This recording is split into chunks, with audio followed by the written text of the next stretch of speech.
morning. If you're like me, things keep getting in the way of training for backpacking. Case in point, winter weather is wreaking havoc on my plans. Except for the past few days, high temperatures lately have been in the 20s and lows have been in the teens or single digits. We recently had a winter storm with 2 inches of ice and 4 inches of snow on top of that. Even when the weather is good, I still can't get away easily because I'm still working full time. I will be starting my leave of absence from my job soon, but even then, my remaining time over the next couple weeks will be filled with final preparations for my AT Thru-Hike. That being said, I'm still working to keep in shape and get in miles when I can. So today I want to share how I'm staying in shape and also working to improve so that I'm the strongest I can possibly be when I start my AT Thru-Hike at the end of February. Right now, I'm on my lunch break, so I'm walking to my mailbox. I have the luxury of living on top of a hill that is 250 yards from the road, but it has an elevation change of 100 feet and a 15% grade. I try to walk this several times a day to stay loose. I'm also training in a gym to keep strength in my whole body and not just my legs and lungs. So let's get started. Here's how I'm training for my AT Thru-Hike. Cue the montage.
A core part of every one of my workouts is warming up.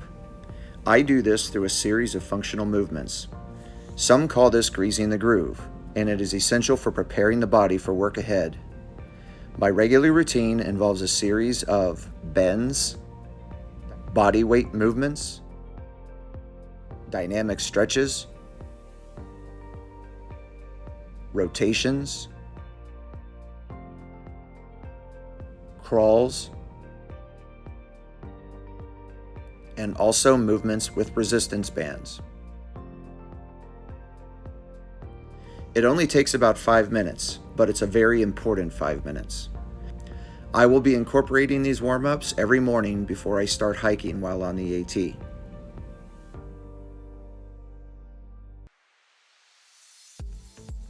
Nothing replaces hiking outdoors for preparing your legs for a long trail.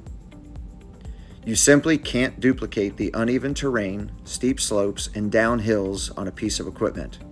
However, I do use treadmills and stair climbers to help maintain my cardio and stamina, especially when I can't get out to the trails due to work, weather, or whatever. So one of the things I like to do when the weather is bad or if I'm short for time and I can't get out is I get on a treadmill.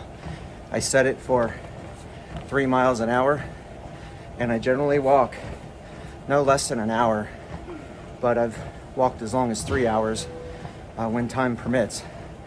I use random hills. I like to put the intensity up on the highest level when I can, and the fluctuating hills gives me an opportunity to get some cardio in as well as work out my leg muscles. I am carrying my full pack. which includes 4 days of food and a full supply, 2 liters of water.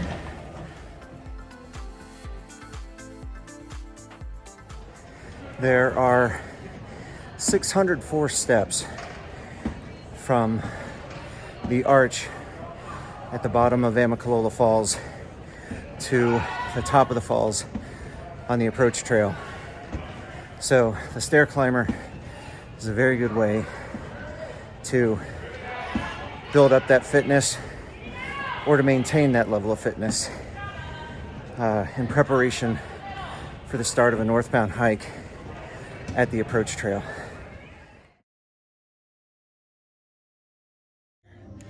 Hey everybody, this is Michelle. She's my licensed personal trainer. I've been seeing Michelle for about 7 years. She's been bringing the pain all 7 of those years and helping me prepare for my AT Thru-Hike. So let's go ahead and get started with the workout. My regular workouts shifted from strength training to stamina and endurance training about 3 months ago. This was to help me focus on stabilizer muscles and to work on overall stamina and endurance of muscles that come into play specifically during long days of backpacking. I always include the same type of warm-ups I've already discussed, but I also use some weighted warm-ups, like a kettlebell drag or Turkish get-ups. I love the Turkish get-up. It's a terrific exercise as well as a great test of overall strength, mobility, and stability of the core, shoulders, and hips.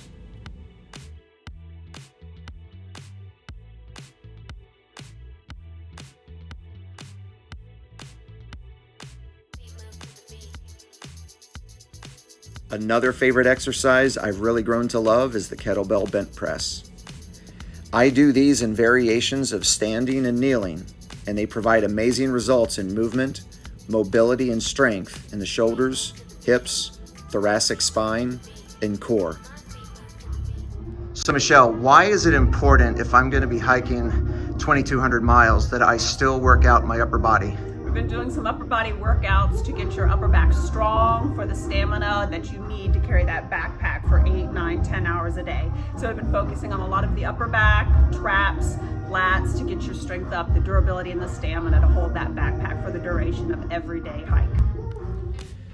Other lifts and exercises that I do regularly include military presses, windmills, body weight exercises on a TRX system,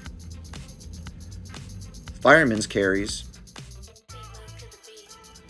overhead carries, single leg deadlifts, squats, and shoulder mobility exercises. And for anyone that's going to do a thru hike in their last 2 weeks before the hike, what should they be preparing for? What we'll be preparing for is a lot of mobility drills. We're not going to do a lot of heavy lifting at this point in time, but we're going to work on your flexibility, your mobility, and give you some little drills that you can do on the trail, maybe in the morning, at lunch, or at the end of your day. And what should hikers focus on during the day, especially in the afternoons when their body's starting to get fatigued every day? What are some things that they should pay attention to help prevent injury? You'll want to make sure you have your abs, your core kind of drawn up nice and tight because fatigue is going to set in, the back is going to get tired, you might start to feel that fatigue settle into the lumbar area, the pelvis might tilt a little bit. So you want to keep the abs engaged and drawn up, keep your back nice and straight and flat, and use that to keep you durable for the rest of your afternoon. So there you have it. This has been a small glimpse of how I've been preparing for my upcoming AT Thru-Hike.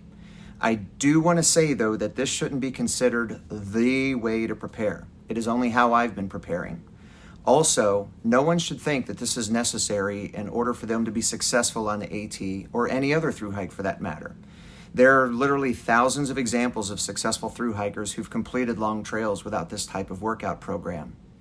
However, this is the training I've used for myself to stay in shape, especially when I can't get out on the trail, and to help with my stamina and mobility in order to avoid injury on the trail and to improve my overall endurance. If you're considering a workout program for yourself, always remember to talk with your doctor about your health and talk with a trainer if you're unfamiliar with weight training or exercise equipment. So what do you do to prepare for a hike or to maintain hiking shape, especially when you can't get out on the trail? Please leave a comment. I'd love to learn what it is that you do. I hope that this has either been helpful or at least interesting to you. If so, please like and subscribe. Subscribing to this channel is the best way to show your support, and I'm grateful to you for that support. Also, and as always, don't forget to hit that notifications button. My AT Thru-Hike begins in a little over a week, and I will be uploading content regularly. That being said, thanks again for watching. I'm Brix.